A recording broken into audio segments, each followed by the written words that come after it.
धर्मपुर गांव के एक छोटे से घर में दीपक, उसकी पत्नी आरती, 6 साल की बेटी मीरा और 3 साल का बेटा अमन रहते थे। दीपक लकड़ियां बेचकर गुजारा करता था। आज सुबह की मूसलाधार बारिश ने सब कुछ बदल दिया। सुबह के समय झोपड़ी के अंदर तेज बारिश की आवाज आ रही थी। दीपक अचानक उठकर बैठ जाता है। आरती, क्या हुआ जी? आप ऐसे अचानक क्यों उठ गए? कोई बुरा सपना देखा क्या? दीपक, माथे पर चिंता की लकीरें। हे भगवान, रात से बारिश हो रही है, अभी भी रुकने का नाम नहीं ले रही है। वो सारी लकड़ियां बाहर ही पड़ी रह गईं। अगर वो सारी लकड़ियां भीग गईं तो मैं बेचूंगा क्या? क्या खिलाऊंगा मैं तुम्हें, मीरा को और छोटे अमन को? मैं अभी जा रहा हूँ वो लकड़ियां देखने।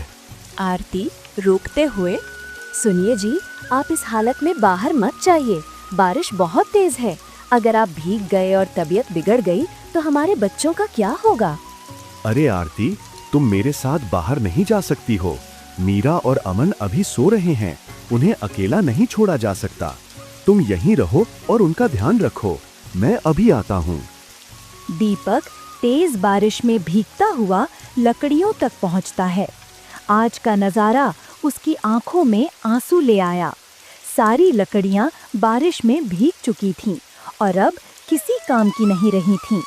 दीपक टूटी हुई आवाज में, हे भगवान, ये क्या हो गया? मैंने एक एक टहनी पर पसीना बहाया था, अब सब भीग चुकी हैं। मैं तो बर्बाद हो गया। अब घर का राशन, मीरा की दवा, अमन के कपड़े, सबका क्या होगा अब? दीपक निराश होकर घर लौटता है। उसके चेहरे पर उदासी छा गई थी। आरती घबराकर, सुनिए जी, लकड़ियां कैसी है? सारी लकड़ियां पानी में गल चुकी हैं। एक भी लकड़ी सूखी नहीं बची। अब बेचने लायक कुछ नहीं बचा। हम अगले महीने तक कैसे जिएंगे? मैं नहीं जानता। सारी लकड़ियां पानी में गल चुकी हैं। एक भी लकड़ी सूखी नहीं बची। अब बेचने लायक कुछ नहीं बचा। हम अगले महीने तक कैसे जिएंगे? मैं नहीं जानता आरती। जब मैं वापस आ रहा था तो रास्ते में बस यही सोच रहा था, क्या ईश्वर सिर्फ अमीरों के घरों पर ही मेहरबान होता है? मेरी मेहनत, मेरा पसीना सब पानी में बह गया। अब तो लगता है मेरा विश्वास भी इस बारिश में भीग गया। आरती दीपक का हाथ थामकर, जी, विश्वास को मत भीगने दीजिए। हमारे पास भले ही धन न हो, लेकिन ईश्वर ने हमें एक दूसरे का साथ दिया है। ये साथ ही हमारी सबसे बड़ी दौलत है। हम कल फिर से खड़े होंगे। जो थोड़ा बहुत अनाज रखा है, मैं उससे किसी तरह घर चला लूंगी। राशन का खत्म होना, मीरा और अमन का भूखा सोना और दीपक का काम की तलाश में असफल होना। अगले 2 दिनों तक दीपक काम की तलाश में मालिक चंद सेठ और अन्य लोगों के पास दर दर भटकता है, पर निराशा ही हाथ लगती है। घर का आखिरी मुट्ठी भर राशन भी खत्म हो गया था। आरती, अब घर में दाल चावल तो दूर, एक चुटकी नमक भी नहीं बचा। मीरा को क्या खिलाऊं जी? और अमन भी बहुत कमजोर हो रहा है, उसकी दवाइयाँ भी खत्म हो गई हैं। आरती ने बचे हुए आटे से दोनों बच्चों के लिए एक रोटी बनाने की कोशिश की, जिसे उसने बराबर बांट दिया। मीरा मासूमियत से, माँ, एक रोटी और दोगी क्या? मुझे और भूख लग रही है। अमन धीमी थकी हुई आवाज में, भूख? पापा? आरती दिल पर पत्थर रखकर, मेरी बिटिया रानी और मेरे अमन, आज बस इतना ही बना था। बेटा, आटा खत्म हो गया है, कल पापा राशन लाएंगे। तुम दोनों आज थोड़ा पानी पी के पेट भर लो। कल से तुम्हारी थाली में 2-2 रोटियां होंगी और साथ में सब्जी भी। उस रात दीपक और आरती भूखे पेट सोए। उनके दिल पर बच्चों की भूख का बोझ था। दीपक आंसू पोंछते हुए, उसकी छोटी सी आवाज, भूख, पापा, मेरे कानों में गूंज रही है। एक पिता के लिए इससे बड़ी हार और क्या हो सकती है आरती, जब मैं अपने बच्चों को एक रोटी भी नहीं खिला पा रहा। हार नहीं जी, ये एक इम्तिहान है। आज हमने उन्हें रोटी नहीं दी, पर कल हम उन्हें उनका हक दिलाएंगे। मैं प्रार्थना करती हूँ कि उस भूखी रात का दर्द हमें इतनी ताकत दे कि हम फिर कभी ये दिन ना देखें। मीरा का बीमार पड़ना, अमन भी बेचैन, बड़े भाई विशाल द्वारा तिरस्कार और अजनबी सरस्वती देवी से भावनात्मक सहारा मिलना।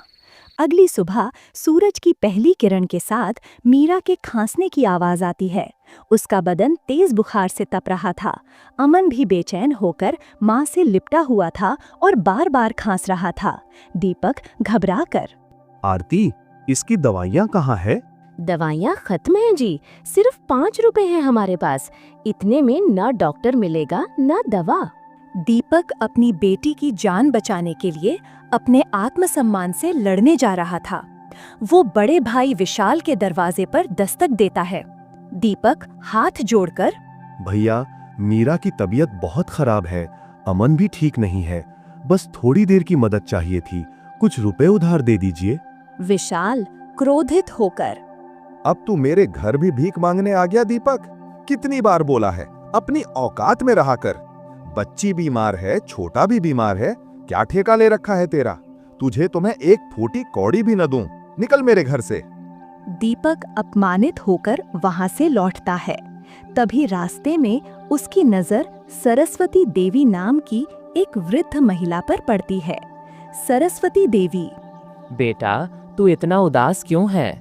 ये ले, मेरे पास यही एक रोटी है, अभी खा ले। शरीर में हिम्मत नहीं होगी तो लड़ाई कैसे लड़ेगा? बेटा, तू इतना उदास क्यों है? ये ले, मेरे पास यही एक रोटी है, अभी खा ले। शरीर में हिम्मत नहीं होगी तो लड़ाई कैसे लड़ेगा? दीपक आंखों में आंसू, माँ जी, मैंने तो सब कुछ खो दिया। बेटा बेटी भूखे और बीमार हैं और भाई ने दरवाजा बंद कर दिया। अब किस सहारे पर जीऊं? सरस्वती देवी प्यार से समझाते हुए, बेटा, सहारे दीवारों के नहीं होते, सहारे भीतर की आग के होते हैं। जब सबसे अंधेरा हो तभी तो तारे निकलते हैं। तू जा, ईश्वर सबसे अच्छी मदद किसी अजनबी के हाथ से भेजता है। तू बस अपनी आंखें खुली रख। दोस्त प्रकाश द्वारा मदद, मीरा और अमन का ठीक होना और नए काम की शुरुआत। आगे बढ़ते ही दीपक को उसका बचपन का दोस्त प्रकाश मिलता है। दीपक उसे मीरा और अमन की बीमारी और भाई के तिरस्कार के बारे में सारी सच्चाई बताता है। प्रकाश दीपक को गले लगाकर, दीपक भाई, ये ले भाई, ये मेरे घर के राशन के पैसे हैं, पर आज मीरा और अमन की जान ज्यादा कीमती है। मैं फिर मजदूरी कर लूंगा। जा, तुरंत जा, तू जल्दी दवाइयां लेकर जा। प्रकाश, तू मेरे लिए सिर्फ दोस्त नहीं है, तू मेरी उस उम्मीद की किरण है जो बुझने वाली थी। कैसे चुकाऊंगा मैं तेरा ये एहसान? एहसान का नाम मत ले दीपक, ये रिश्ते की पूंजी है दोस्त। पैसे तो फिर आ जाएंगे, पर एक जान अनमोल होती है। अब जल्दी जा। दीपक दवा लेकर घर पहुंचता है। आरती तुरंत मीरा और अमन को दवा देती है। थोड़ी देर बाद दवा असर करती है। मीरा का बुखार उतर जाता है और अमन भी शांत होकर अपनी माँ की गोद में सो जाता है। दीपक, भगवान तेरा लाख लाख शुक्र है, तूने आज मेरे बच्चों को दूसरी जिंदगी दे दी। उसी शाम प्रकाश दीपक के घर आता है। प्रकाश, दीपक भाई, तू बता रहा था तुझे काम चाहिए। क्यों ना तू इस बारिश के मौसम में गर्मा गर्म चाय और समोसे का ठेला लगाए। मेरे पिताजी की चाय की दुकान वाली जगह खाली पड़ी है। आरती और दीपक बहुत खुश हो जाते हैं। उन्हें लगता है कि प्रकाश एक फरिश्ता बनकर आया है। उन सब ने मिलकर उसी शाम से समोसे और चाय का धंधा शुरू कर दिया।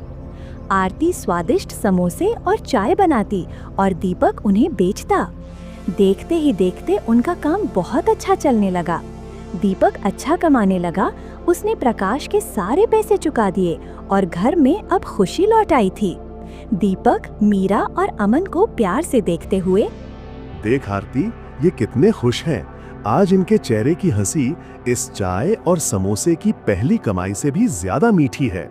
और ये सब सिर्फ इसलिए हो पाया क्योंकि आपने हार नहीं मानी और प्रकाश जी ने सही वक्त पर उंगली पकड़ ली। कभी कभी जहाँ खून के रिश्ते काम नहीं आते, वहाँ एक सच्चा दोस्त काम आता है। दीपक को एहसास हुआ कि जब हालात बुरे होते हैं तो ईश्वर किसी न किसी रूप में हमारी मदद जरूर करता है, चाहे वो दोस्त प्रकाश हो या अजनबी सरस्वती देवी।